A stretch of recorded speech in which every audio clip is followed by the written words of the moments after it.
Hi guys, இப்போ வந்து நம்ம ஒரு ஸ்நாக்ஸ் ரெசிபி செய்ய போகிறோம். ஸ்கூலுக்கு வைக்கிற மாதிரி ஸ்நாக்ஸ் ரெசிபி, ஹெல்த்து வேறு, ரொம்ப நல்லது.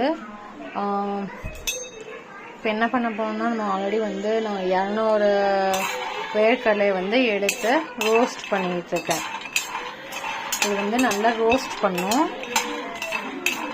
ரோஸ்ட் பண்ணிவிட்டு அப்புறம் என்ன ஆட் பண்ணணும்னு ஒன்றுன்னா உங்களுக்கு நான் காமிக்கிறேன்.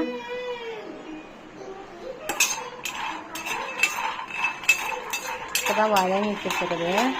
நான் ஏன் வந்து இந்த மாதிரி வந்து வாங்கினேன்னா, இது வந்து வேக வச்சு நம்ம பசங்களுக்கு சாப்பிட்லாம், அதுவும் இல்லாமல் நம்மளும் சாப்பிட்டுக்கலாம்ல. அதனால் வந்து இந்த மாதிரி தான் நான் வாங்கி ரோஸ்ட் பண்ணிப்பேன். அதனால் வந்து ரோஸ்ட் ஆகிக்கிட்டு இருக்குது. ரோஸ்ட் பண்ணிவிட்டு நான் உங்களுக்கு அடுத்து என்ன இன்க்ரீன் ஆட் பண்ணுறேன் உங்களுக்கு காமிக்கிறேன். வேர்க்கடலை வந்து வறுத்து வச்சாச்சு. நல்லா வந்து இப்படி ஆகணும். அப்படி ஆனால் வந்து வேர்க்கடலை வந்து வதங்கிடுச்சின்னு அர்த்தம். இப்போ எள்ளு இது லைட்டாக வதக்கணும்.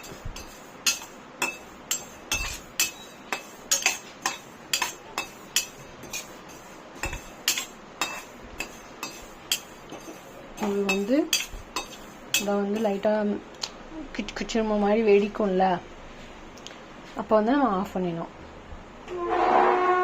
அது வரைக்கும் நம்ம வதக்கிட்டு இருக்கணும்.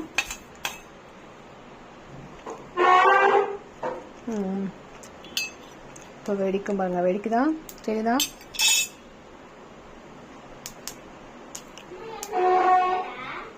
வெடிக்குதா? இப்போ நம்ம வந்து அடுப்பை ஆஃப் பண்ணிடணும். அவ்வளோதான்.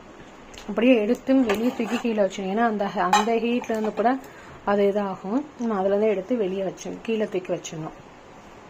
கொஞ்ச நேரம் அதை ஆறட்டும். அடுத்த ஐட்டம் நான் எடுக்கிறேன். நம்ம ஆல்ரெடி வேர்க்கடலை வறுத்து வச்சாச்சு. அது இந்த மாதிரி வந்தோடனே அது வந்து வதங்கிச்சுன்னு அர்த்தம். எள்ளையும் நம்ம வறுத்து வச்சாச்சு. இது கூட என்னடா கிடக்குன்னு பார்க்காதீங்க, இது வந்து வந்து ஏலக்காய் 2 போட்டிருக்கேன். சரி, அரைக்க தானே போடுறோம், அதிலே அப்படியே போட்டாச்சு. இது வந்து சுக்கு, ஓகேவா? அப்புறம் வந்து இனிப்புக்கு ஏற்ற மாதிரி வந்து, ஏன்னா நம்ம நாட்டு சர்க்கரையும் ஆட் பண்ண போகிறோம், அதனால 3 பேரிச்சம்பழம். இது வந்து பொரிகடலை, இதில் பாதி நான் ஐ மீன் அது ஃபுல்லாக தான் எடுக்கணும். என்கிட்ட கம்மியாக தான் இருந்துச்சு. அதனால் அது ஒரு ஃபுல்லாக எடுத்தேன்னா இது ஒரு 3/4 வந்து வந்துச்சு எனக்கு பொரிகடலை, ஓகேவா? அப்புறம் வந்து ராகி மாவு கொஞ்சம் ஆட் பண்ணிக்கிறோம். நாட்டு சர்க்கரை இதுதான் நம்ம இப்போ வந்து ஹெல்த்தி உருண்டை, ஐ மீன் லட்டு என்ன நம்ம எடுத்துக்கலாம் அப்படின்னு நம்ம வந்து செஞ்சுக்கலாம். இப்போ நம்ம ஒன்றா அரைக்க போகிறோம். அரைச்சிட்டு நான் வரேன். அரைச்சிட்டு வந்து உங்களுக்கு காமிக்கிறேன் எப்படி இருக்குது. வெறுமனையாவே சாப்பிடலாம். என் பையன் பாங்க வாங்கி சாப்பிட்டுட்டு இருக்கான். நல்லா இருக்குது. நான் இதான் சொன்னேன்ல, பொரிகடலை, ராகி மாவு எல்லாமே நான் ஆட் பண்ணியிருக்கேன். ஏன்னா எல்லாமே நல்ல ஹெல்த்திக்கு தான். இன்னும் கூட ஆட் பண்ணிக்கலாம். என்னென்னா கருப்பு உளுந்து ஆட் பண்ணிக்கலாம், பட் மறந்துட்டேன். நீங்கள் ஆட் பண்ணிக்கோங்க. இப்போ வந்து நம்ம நெய் போட்டு தாளிக்க போகிறோம். ஒரே நிமிஷம் இருங்க, நான் நெய்யை ஊற்றிக்கிறேன். இப்போ நெய்யை ஆட் பண்ணியாச்சு. இது கூட முந்திரி பருப்பு இருந்தால் கூட போட்டுக்கலாம். என்கிட்ட இல்லை, பட்டு வேறு எதுவும் தேங்காய் போட்டாலுமே நம்ம வெளியே வைக்க முடியாது, ஸ்டோர் பண்ண முடியாது. உள்ள தூக்கி வைக்கிறவங்க வேணால் போட்டுக்கலாம். பட் இது இன்னும் கொஞ்சம் சூடானதுக்கப்புறம் நம்ம இதில் ஊற்றிட வேண்டியதான்.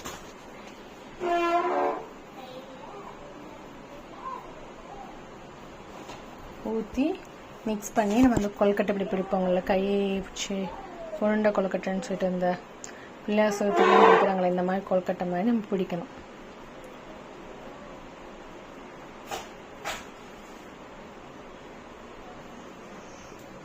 சூடாயிடுச்சுன்னு நினைக்க ஆஃப் பண்ணிடுவோம். ஓகே,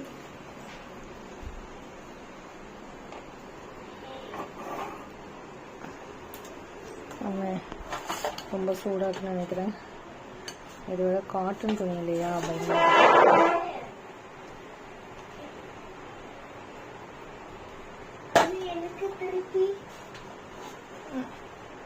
இப்போ நெய் போட்டுட்டேன், கொஞ்ச நேரம் ஆகட்டும் அம்மா. இல்லை இல்லை சூடு, நானே ஸ்பூன் வச்சு தான் கிண்டுறேன்.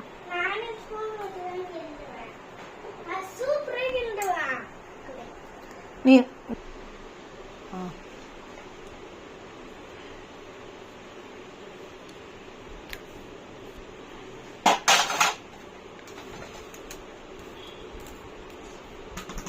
அம்மைக்கு பாருங்க எங்க வச்சுக்க கை வலிக்குது.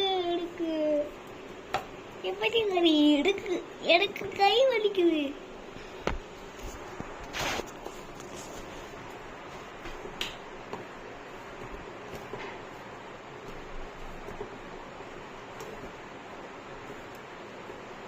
எல்லா பக்கமும் ஊற்றின நெய் வந்து கம்மியாக ஊற்றிட்டேன்னு நினைக்கிறேன்.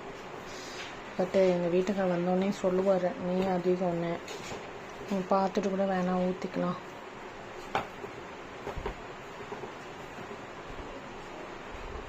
எங்கள் வீட்டுக்காருக்கு எப்படின்னா புதுசாக எதாவது ரெசிபி செஞ்சால் பிடிக்காது, பட் ஸ்வீட்டில் எது செஞ்சாலும் அவருக்கு ரொம்ப பிடிக்கும். உங்கள் ஹஸ்பண்டுக்கெலாம் என்ன பிடிக்கும் கமெண்ட் பண்ணுங்கள்.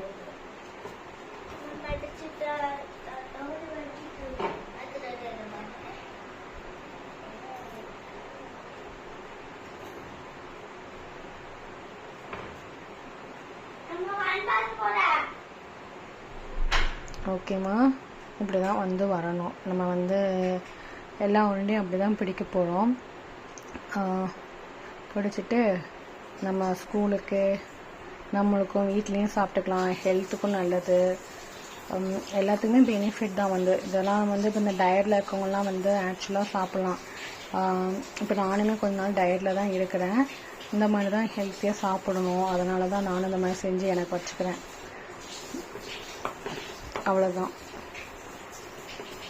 ஏன்னா ஸ்வீட்டே அதிகமாக தான் இருக்குது. நம்மளுக்கு வந்து நாட்டு சர்க்கரையும் பேச்சம்பளமும் போட்டிருக்கனால நம்மளுக்கு வந்து இனிப்பு கரெக்டாக தான் இருக்குது. ஒருவேளை உங்களுக்கு இனிப்பு தெரியலை, இன்னும் தெரியலன்னா கொஞ்சம் சுகர் லைட்டாக வேணால் லைட்டாக உப்பு போட்டிங்கன்னா உப்பு அவங்களுக்கு வந்து அந்த சுகர் வந்து தெரியும். அதுக்கப்புறம் வந்து அவ்வளோதான். இது நாளைக்கு நான் ஸ்கூலுக்கு லன்ச் பாக்ஸில் உங்களுக்கு வைக்கும்போது உங்களுக்கு நான் வந்து ஒரு கிளிப் மாதிரி எடுத்து நாளைக்கு உங்களுக்கு நான் ஆட் பண்ணுறேன். Okay bye. பிடிச்சிருந்தா லைக் பண்ணுங்கள் கண்டிப்பாக.